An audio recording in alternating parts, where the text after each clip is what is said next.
Degree of आयनाइजेशंस की अगर बात करें तो अगर हम मोलिक्यूल यूज़ कर रहे हैं, मान लो कि कोई लिक्विड यूज़ कर रहे हैं, large number of molecule will be present, तो मान लीजिए 100 मोलिक्यूल्स में, उस लिक्विड का 100 मोलिक्यूल्स में कितना मोलिक्यूल्स आयनाइज्ड हुआ है, कितना मोलिक्यूल आयनाइज्ड हुआ है, जितना मोलिक्यूल आयनाइज्ड हुआ है उसी को हम लोग डिग्री ऑफ आयनाइजेशंस कहते हैं। अगर 100 में 10 मोलिक्यूल आयनाइज्ड हुआ है तो उसका डिग्री ऑफ आयनाइजेशन हमारा 10% होगा। अगर 20 आयनाइज्ड हुआ है तो 20% होगा।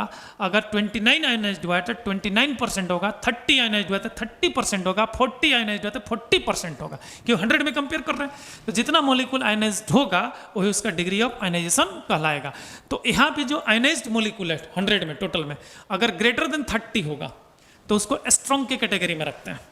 लेस देन 30 होता है तो वो वीक के कैटेगरी में जाता है। ये आपका एसिड में भी हो सकता है, ये आपका अल्कली सॉल्यूशन में भी हो सकता है, जिसको हम लोग बेस सॉल्यूशन कहते हैं। ठीक है, तो अब आगे बढ़े।